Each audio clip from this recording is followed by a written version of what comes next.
Hello, everyone. I'd like to thank you for coming to today's symposium. We're really excited today because we have both the President of the Staff Senate and the Vice President of the Faculty Senate speaking about how UMB and how our Senates can help influence the implementation of core values.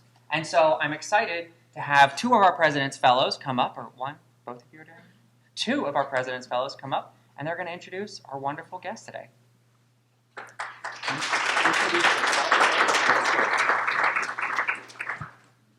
Hi, my name is Anika Harriet, and I'm a third-year PhD candidate in the Department of Biochemistry and Molecular Biology.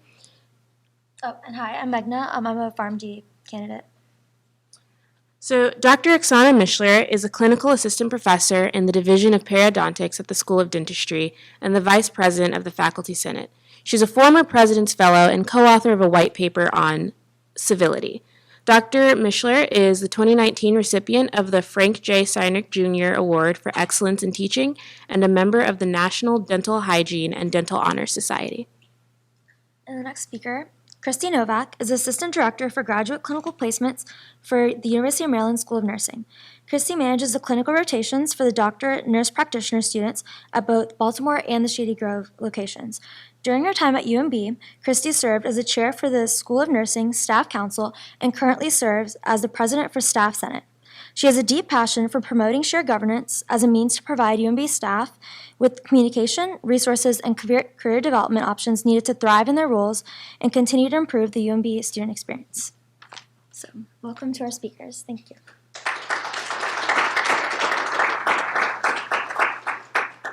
Thank you, and thank you, ladies, for the wonderful introduction. Not always easy getting up in front of a room of people, especially at the end of a very, very long day. So thank you all for coming today. We were thrilled to be invited to speak here.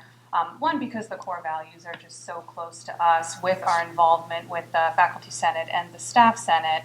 But we also get to see the core values in action on a daily basis. And so it really means a lot to see so many people out here. I'm sure we all walk around our respective schools, the hallways, walk around the campus, and we see the core values up on the banners and printed on the walls and on all of the e-boards. But with how busy we are either studying or working or teaching, I doubt that we all often get the opportunity to actually reflect and think about how those core values are interwoven into the things that we do on a daily basis. And I can speak loudly. Clearly, I need a microphone. Let's take this off, maybe. And also with the interactions that we have on a daily basis. And so what Oksana and I are going to do today are talk about our core values from more of a theoretical framework, talk about what UMB already does to embrace the core values and put them into action, and then talk about some suggestions that we have to further implement those core values into our daily practices. So, first and foremost, the core values. Why are they so important? The core values, when you look at the university either as an outsider or as an insider, they really shape who we are. They shape our campus culture. So what do people see when they look at UMB? Do they see scholars? Do they see strong students? Do they see high GPAs? Do they see diversity? Who we are, it really helps guide that. It also helps shape our values. It helps how we develop the policies that really guide what we do on a daily basis. It helps shape the beliefs, the principles, the philosophies that we use when we are putting projects in place or initiatives into place. And so although they may be in the background, you'll find that as we go through a lot of these slides, what you'll find is a lot of these core values kind of work together to allow us to do what we do. Equity is a really big thing with our core values. Diversity is one of the huge ones that we really try to emphasize on a daily basis, and so making sure that we have equity in our leadership and our policies represented through our curriculums. And of course, in the faces that we see on a daily basis with the students and the staff and the faculty that we see. High quality academics, research, and scholarship. Two of our core values are leadership and excellence. And so I feel that we owe it to ourselves as a research institution, graduate schools working in the health sciences and human services to make sure that we are producing the highest quality students, doctors, nurses, lawyers that we possibly can, because those individuals are then going to work with the greater Baltimore community, the global community on a whole, to really take what we've learned in the classroom and practice it and put that positive change into place. As far as faculty, staff, and student satisfaction, of course, we want to make sure that these core values will guide, what we do at work on a daily basis, how we approach our studies, how we approach our academics. I think it's really important to have that framework in place and then reflect back on it when we have a question about, what's right or wrong, what's good or bad, what's the best way to implement something.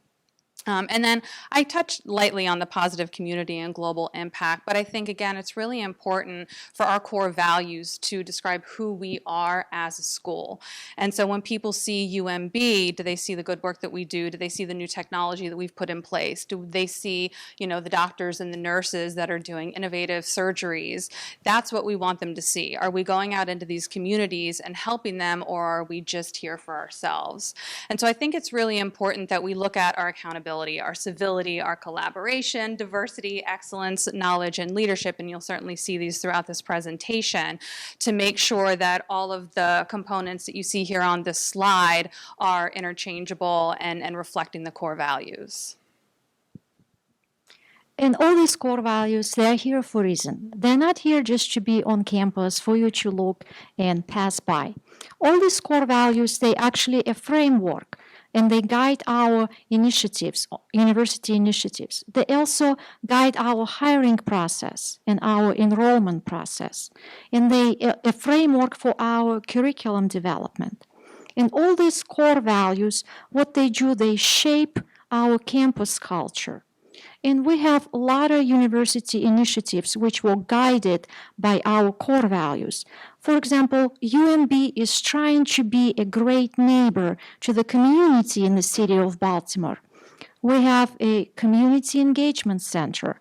In this month, we'll have a break ground for the new community engagement center, which is going to happen on the 24th of October.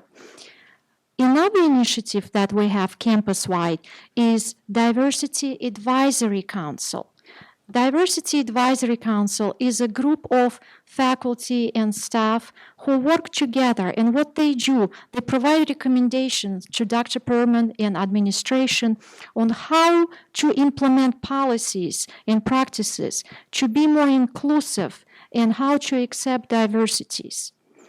We also have the umbrella group, and this group is tailored to coach women on campus and also to provide guidance and establish the environment so women on campus at all levels, staff, students, faculty, even administration, they have the environment that can help them to grow professionally.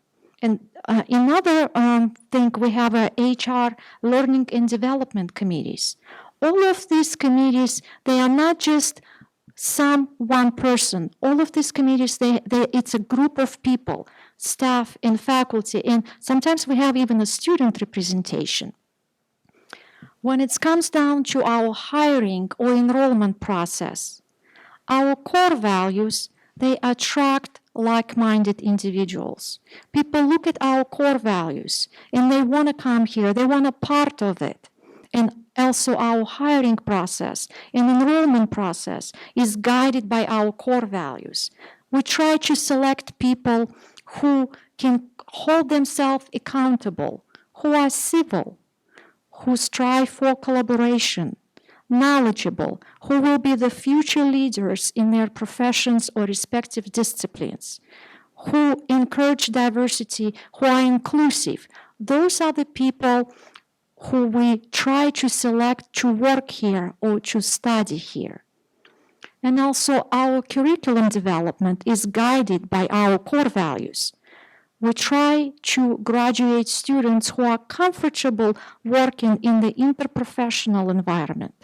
In the first year, UMB students have an opportunity to take the interprofessional course. That's the course that called Foundations of Interprofessional Education and Practices, and it teaches people from students from different disciplines how to work together in collaboration, how you can learn from each other, how you can learn about each other disciplines. And that's what prepares you for the future workplace, because it will be interdisciplinary, interprofessional. And of course, all these core values, they shape our campus culture. And I'm very proud to be part of this multicultural, diverse, and very accepting environment, which doesn't judge people by their religion beliefs, sexual orientation, or their political views.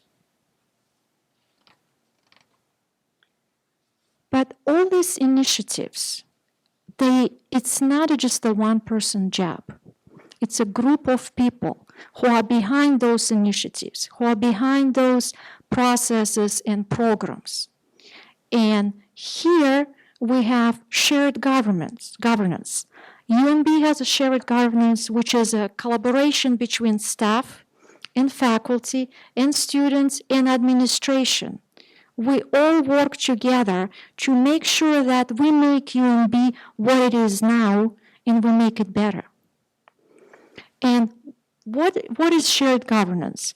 The definition of shared governance by the Association of Governing Boards of Universities and Colleges, it's defined as a process. It's not just a body, it's a process by which various constituents contribute to decision-making relevant to university policies and procedures. And shared governance is nothing but collective ownership. It produces lasting changes, and it's very important for establishing institutional memory. Institutional memory is very important when there is a change in the leadership. Shared governance builds that institutional memory and carries it on through any changes when it's happening on the executive level. So here at UMB, we approach shared governance from a number of different perspectives. On the campus level, we have both the Faculty Senate and the Staff Senate, each of which are run by respective staff members or faculty members. Each of the Senates has an executive board. Currently, the Staff Senate works under a committee structure where we have committees focused on doing things such as community engagement, focusing on how both local and state policy and legislation affect how our staff are able to do their jobs. We have committees for the Board of Regents, which is a really, really great forum for us to recognize the amazing work that our staff do on a daily, weekly, monthly basis. We also have a number of liaisons in place on advisory councils, such as the Diversity Advisory Council, the President's Council for Women, the Task Force for Sexual Harassment that just wrapped up their work. The Faculty Senate is actually beginning to implement the same structure and put those committees in place just to become more active and really put their senators at work, if you will. Not like you're not already doing a ton of work already, but the structure certainly helps frame a lot of that. One thing that we are very, very proud of is that the Staff Senate and the Faculty Senate have recently partnered on a higher level to where I am actually the Faculty Senate liaison, and I will attend the Faculty Senate meetings just to provide any input from the staff perspective that may be helpful, and then report information back to the staff senators just to make them aware of what's happening on the faculty side of things. Vice versa. The Faculty Senate has recently appointed a liaison to now come to the Staff Senate meetings who will be doing the same exact thing. Now that we do have this higher level partnership in place, we are partnering on some of our community engagement efforts. The Faculty Senate is getting involved with a playground build, which we almost jumped out of our seats to become involved with because we were so excited for the opportunity. And so there really is room for growth there, although we have a lot of really great ideas and a lot of really great structures in place already. I think that we're really excited just to see how that relationship evolves. Because at the end of the day, the faculty are here to teach, the staff are here to really help, structure those programs and make sure that all the resources are available for the students to get what they need out of the programs, the degree programs available here. So we do not work exclusively. We really need to collaborate and partner together to make sure that everything goes off without a hitch, and then be prepared when the challenges do arise, which we all know that they inevitably will. I will also share that through my bio, you heard I was also chair of the School of Nursing Staff Council, which I think is such a vital, crucial thing that each of the schools around campus need to have in place. The School of Nursing has had a staff council, I want to say for roughly 15 years now. It predates me, so please don't quote me on that. And the School of Social Work, I am very thrilled to say that Christina Fenwick, who's also the vice president of the Staff Senate, has helped to put in place a staff council at the School of Social Work to really, get that framework developed, get the members in, get the leadership in place, create the bylaws. And what I found that the staff council did at the School of Nursing, having lived through it and been the chair, is it really allows the staff to have a voice. I also wrote governing councils here on the slide because the governance council at the School of Nursing is comprised of both faculty and staff who will vote on new policies that are coming down the line, who will receive updates on construction going on around the building and other projects or initiatives happening. And traditionally, the faculty were a lot more involved with that. Recently, the staff have been a lot more involved. And so when something happens at the School of Nursing, it's not just one person or a group of 3 people deciding what will happen to affect everybody else at the school. The staff and the faculty really come together to make sure that everyone's voice is heard, everyone's perspective is considered, so any policies coming down are fair, equitable, and at the end of the day, effective. So with the staff councils, again, this is something that I would actually challenge the deans of all of the other schools to begin looking at. I'm certainly happy to come and give any presentations and really figure out how we can get it together. But I think, again, it gives the staff a voice. It gives them a channel to speak with the senior leadership within their respective school to help affect any positive change or, share any concerns expressed by any of the individuals at the school. But it also allows a channel going the other way for information to trickle down, because we are a huge campus. There's so much that goes on here, and because we are so busy in our daily lives doing whatever we happen to do here, sometimes we miss out. And so the staff councils are an opportunity to get a group of individuals together within the same school to then share that information, make sure that everyone has information on new benefits that are coming out or events that are coming up. So I cannot speak highly enough about how the shared governance between the faculty and the staff have worked so far. And at this point, both Oksana and I, as we were putting this together, were kind of scratching our heads like, how can we get the students more involved? And I think that that's a really important component as well. And please bear with me, of course, my examples come from the School of Nursing because that's my framework here at the university. But at the School of Nursing, the Governance Council often will go to ASAC, who is our Student Government Association, to get their feedback on any policies that affect curriculum development or grading rubrics or anything like that, because at the end of the day, the students are going to be the ones affected by those policies. And so I think it's important, and one thing that we've potentially discussed is bringing the students into some of our Senate meetings. Very, very introductory thoughts here. But I think it's important, too, to make sure that the students do have a voice to make sure that everything that affects them at the university, their perspectives are considered. So as Oksana hit on earlier, it really is a group effort. The overall mission here at UMB is to improve the human condition and serve the public good of Maryland and society at large through education, research, clinical care, and service. And not any one of these groups can do it alone. The faculty couldn't do it without the support of the staff. The staff couldn't do it without the expertise and the academic acumen of the faculty. The students couldn't do it if none of us here were here to put on the classes and all the wonderful events that we do. I think administration is really wrapped up in all of that because we have administrators and leaders in all components here. And at the end of the day, we are all working collectively to make sure that that mission is reached one way or another.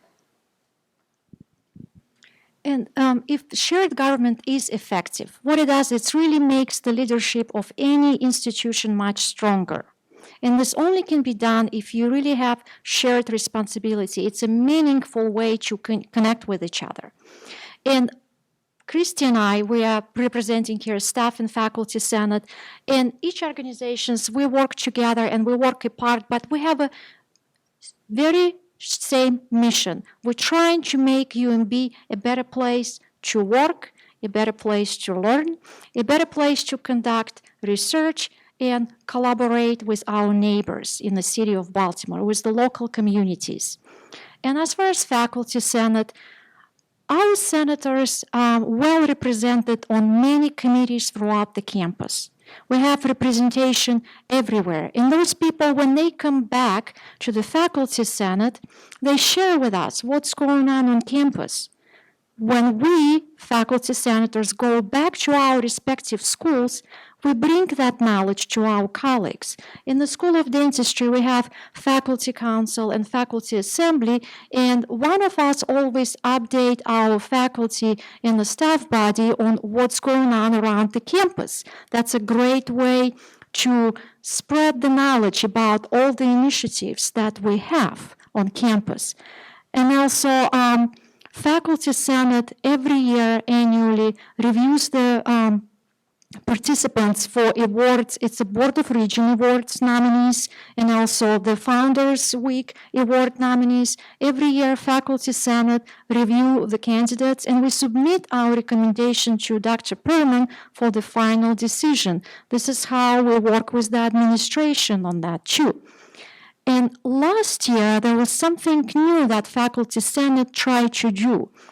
What we did, we broke down in 4 different groups, and each group, we called it work task, was entitled with certain goal to complete throughout the years. Some were looking into the human resources, how to make the hiring process a little bit more efficient from the faculty perspective. Some of the groups were working closely with the University Police Department, and we always have the new chief police and her officers.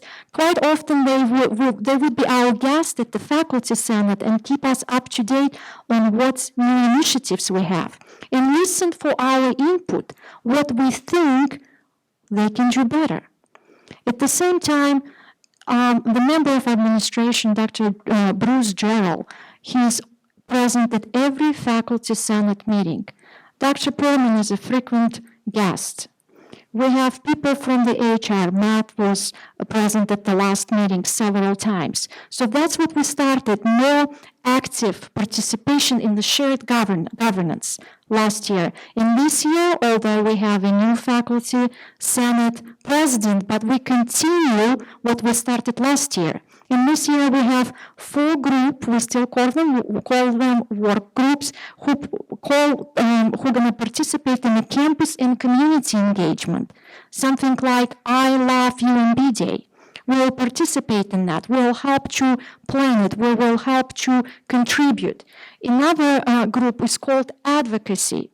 The members of this group, they represent our Faculty Senate at CUSIF, which is a Council of University System Faculty. This is at the university system level.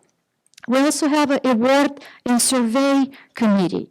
These people are reviewing the candidates for the Board of Region Awards and for the Founders Week Awards. And we have a human resources group which works with the HR in trying to provide input on how to make certain processes better and brings that knowledge back to their respective schools.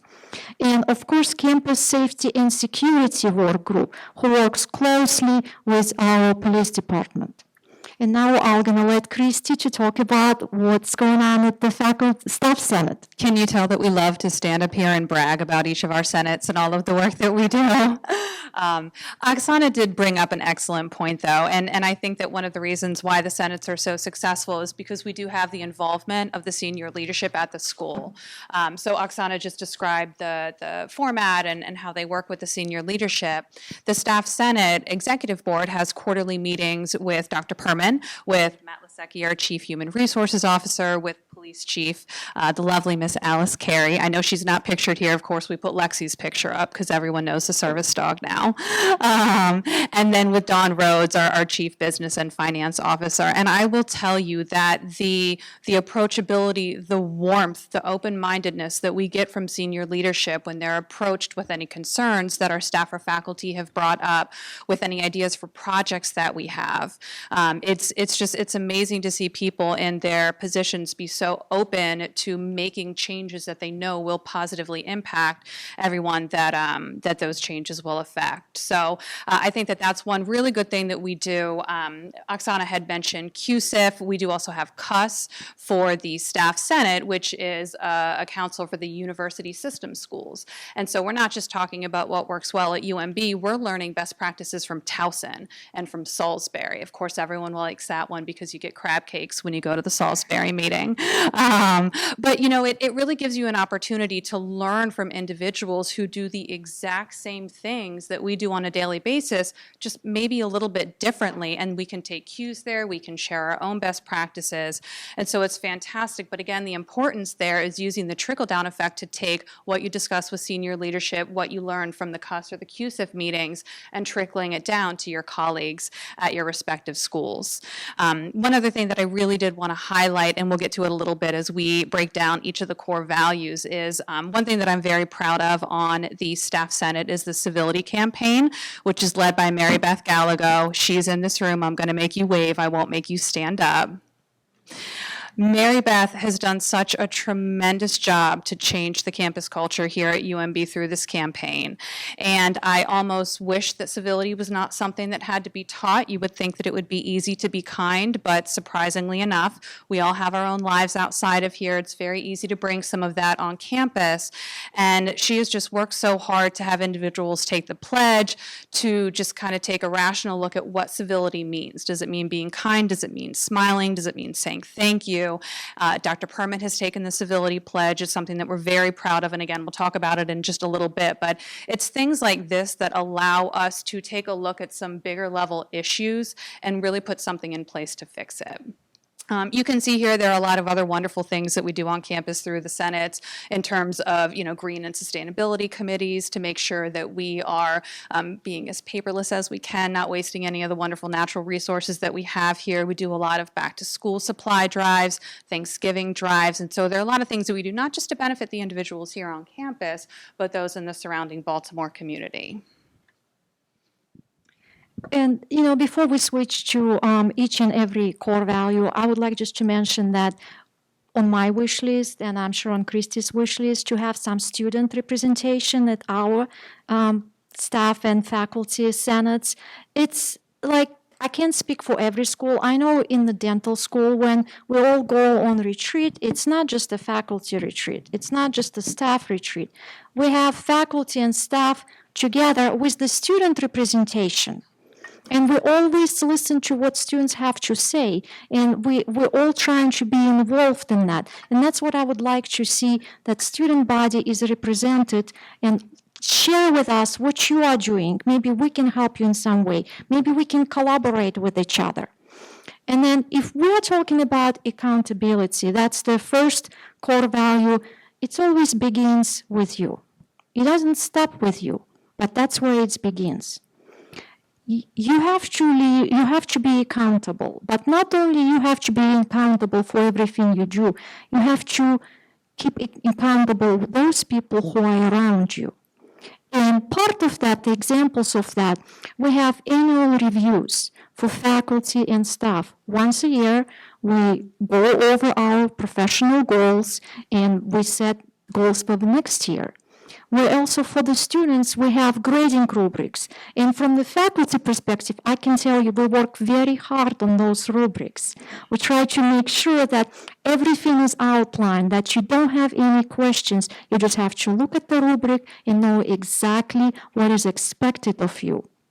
We also review governing policies, because the world around us, around higher education, is not static.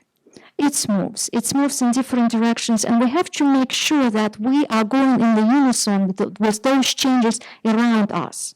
And we got to make sure that we meet the highest industry standards, that we have the equipment that we have. We have the most novel technology we can have. We have to make sure we have it. Go ahead, Christy. So you guys will notice again as we start going through these that a lot of them will overlap, and that's just the reality of how these core values are set up. You can't have civility without good leadership. You can't have diversity without, you know, strong knowledge and leadership and excellence. So we are not intentionally repeating any of this, but I hope it really strikes the point home that a lot of these core values just work so well together to help us achieve the overall goal as a university. So, surprise, I wanted to take the civility slide here, again, because of the civility campaign through the Staff Senate. And in many ways, again, I think that it should go without saying, the golden rule, treat others as you want to be treated. But, again, we all have our own lives outside of work, school that we can sometimes bring in here. And so things as simple as a smile, holding the door open for someone, of course, as long as it does not go against any security restrictions and you're not letting someone in a door behind you that should not be coming in behind you. But, smiles, saying please and thank you, saying excuse me, it really goes a long way. I am, of course, that person where I walk down the halls and I will smile and say hi to you even if I don't know you. I don't care if that makes me look like a goofy idiot, but I really think that it creates the culture that we want on this campus.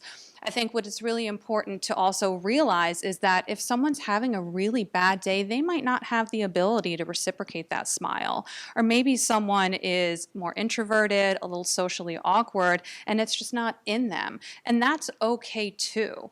Kindness is free. We can be kind to everyone around us, even if we're not receiving it back. And so I think that that's a really important message that we all need to embrace just to make sure that this campus is really, preaching what we're putting out there. And that really goes not just for those that you interact with here on campus, but we are interwoven with the greater Baltimore community. West Baltimore is our community.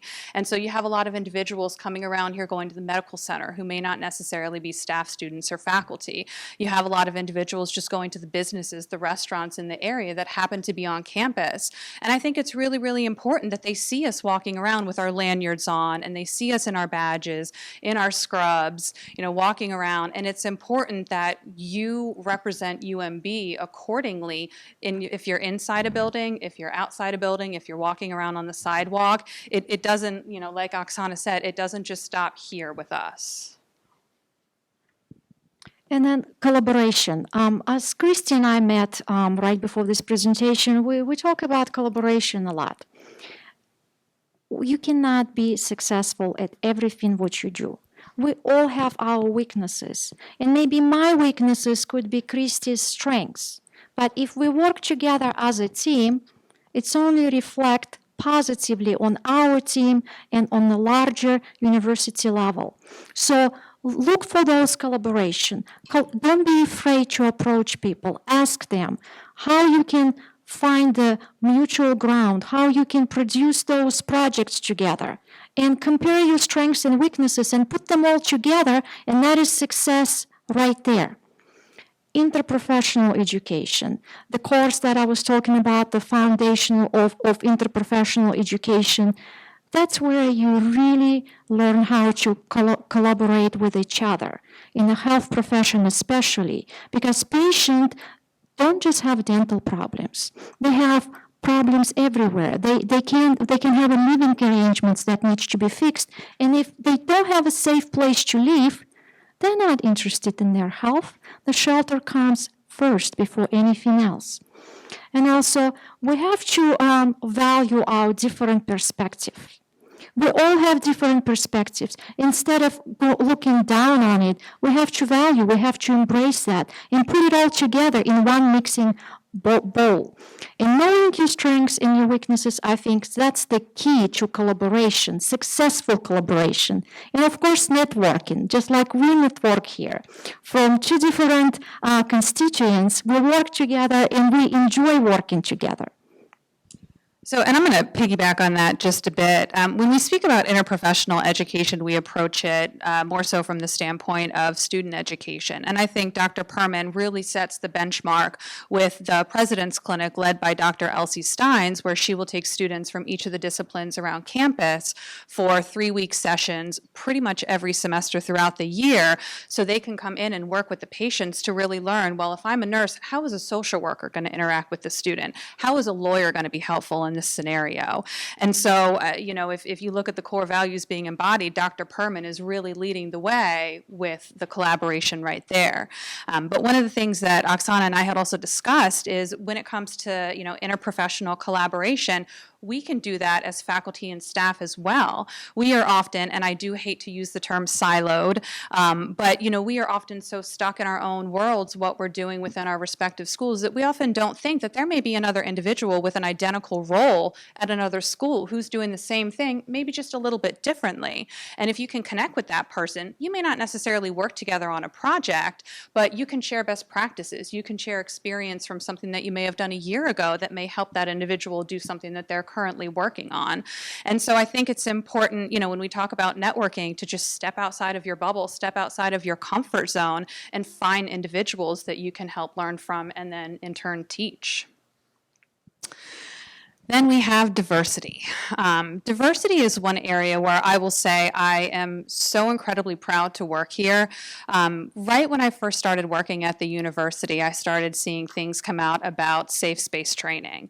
And I love the fact that I was in an environment where we are creating allies. We are creating people who, regardless of your race, gender, sexual orientation, religious, political beliefs, we understand that we are here to do a job, whether that be work to get a paycheck or work to get a degree, but we are all here to do a job, and those differences should not be something that hold us back from working with each other. They should be something that we embrace, because each of us comes in with a different background, a different perspective, different challenges that we've had to face in our lives, and different privileges that we've been afforded in our lives. And so I think the way that this campus embraces diversity is fantastic. Does not mean that there's not still work to be done. So currently, as we've mentioned, the Diversity Advisory Council and the President's Council for Women are just very few examples of areas where both staff and faculty can come together, and some students in various scenarios as well, just to provide perspective to senior leadership that may help guide some of the initiatives that are currently happening. I already mentioned the Safe Space Training, which I think is a wonderful program here just to teach allyship around the LGBTQ community, but I'm actually currently in the cohort for the Safety Pin Initiative, which is another allyship program that kind of reaches out a little bit more and encapsulates things like race and ethnicity. And so I think that having these trainings available just, again, describe who we are and the culture that we try to create here at this campus.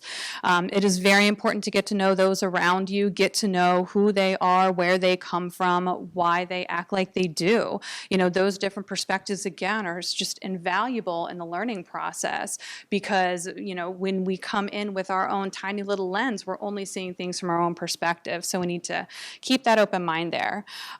You will see this moving forward, but I would certainly challenge the senior leadership that we need more diversity in senior leadership.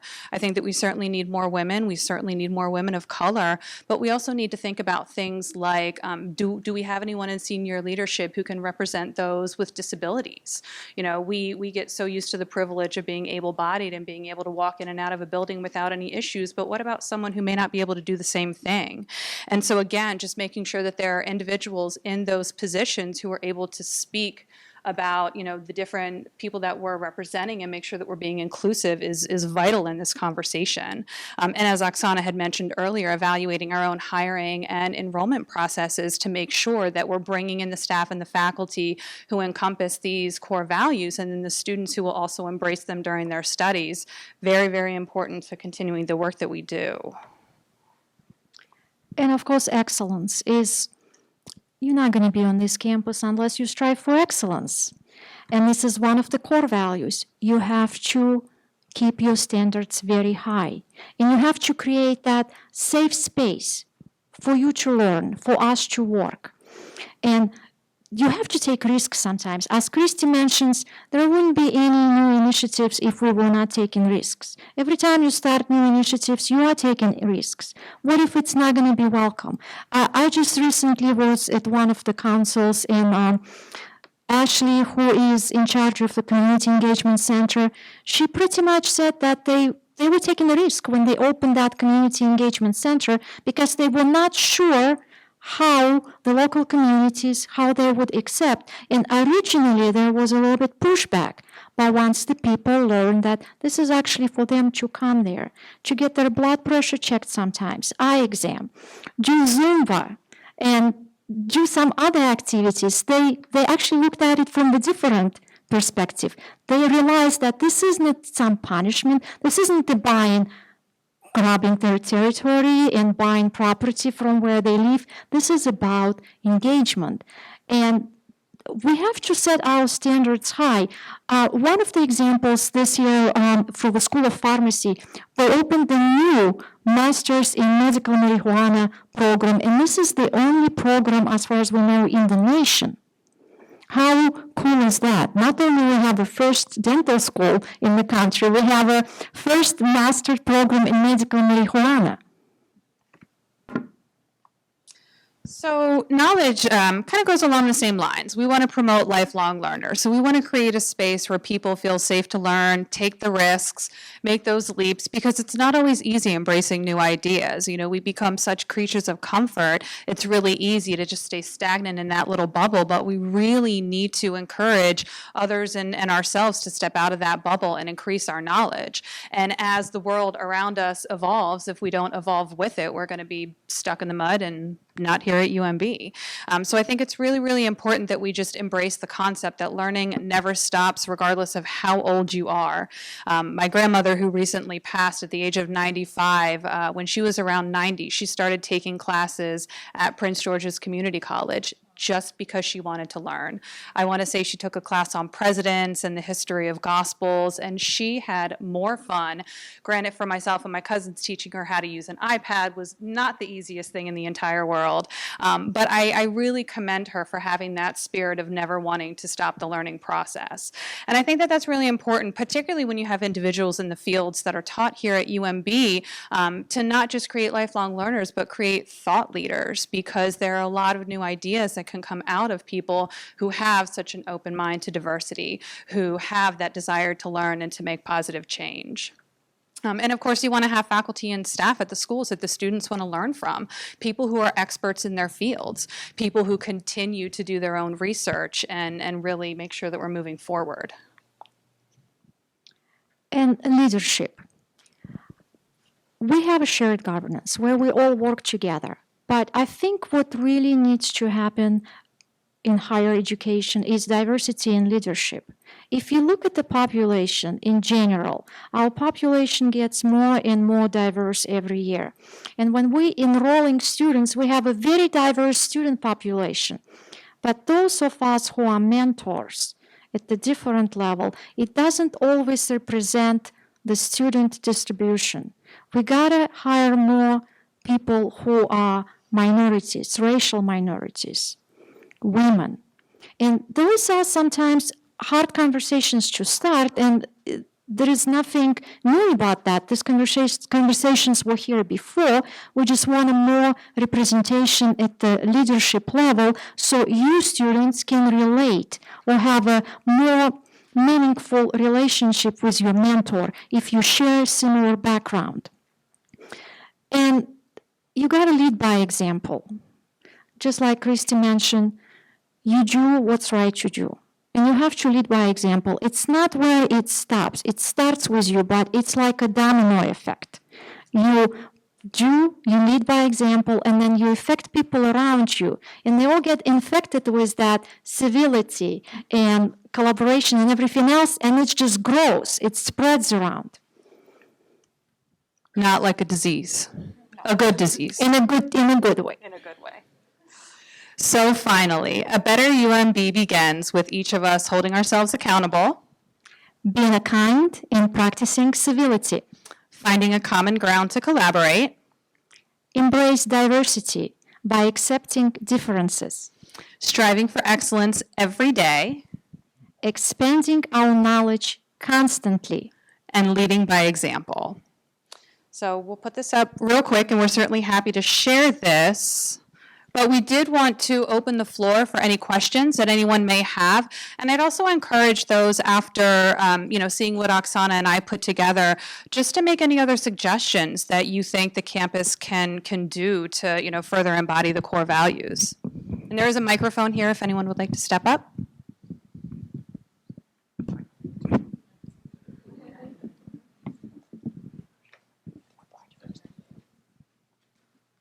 easier when you have cast. Hello, good afternoon. My name is Daniel Sirianos Robertson. I'm a D1, so part of the dental school. The reason that I actually took the mic was because I wanted to ask more about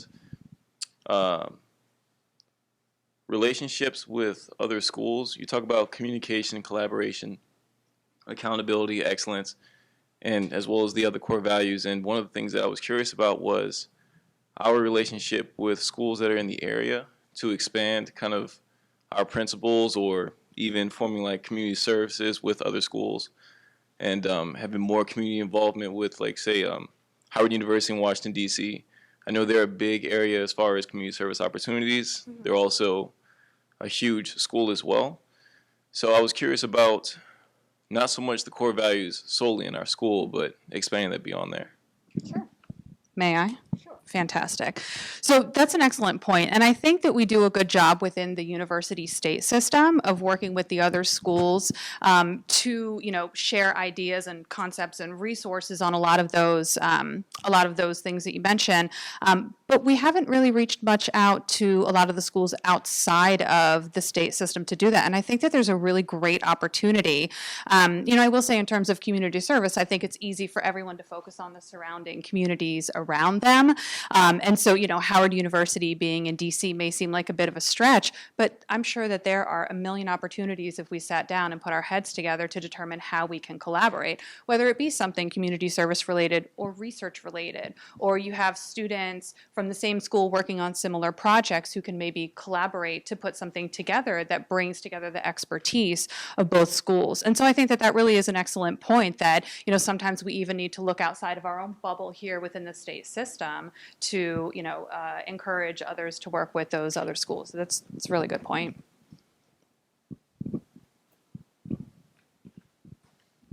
Hi, my name is Anika Harriet, and I'm a PhD candidate in the School of Medicine. And so I'm also one of the President's Fellows.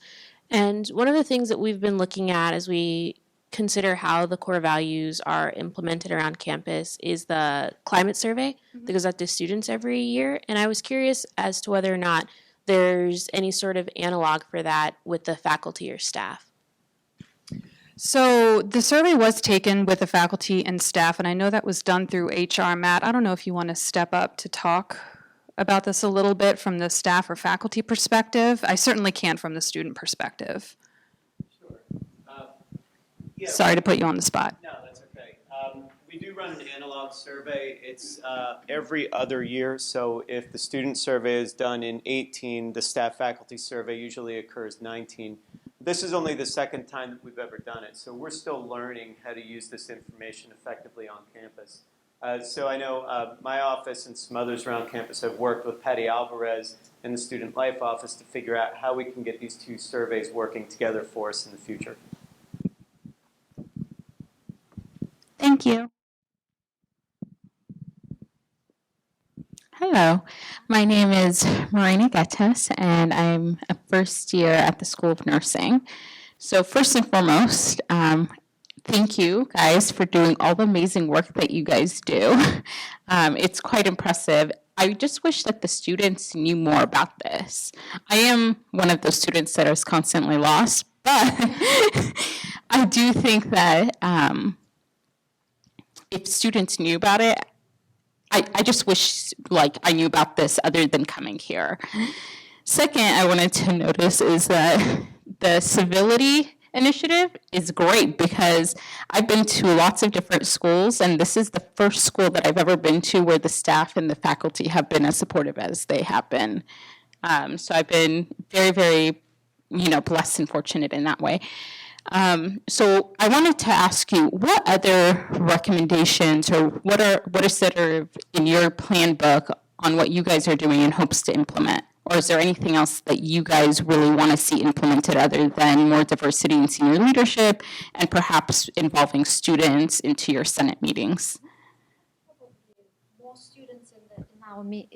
Probably more students in our meetings, and it's not just to because you have a student body, and it's a student body in each school, and there is a student body on campus. Correct. So to keep you in the loop, what's going on in the faculty and staff senate, you have to be present there and you can share with us. We had a student, I would probably say 3 or 4 years ago, and this particular individual, he was from the campus student governance, and he was there at every faculty senate meeting.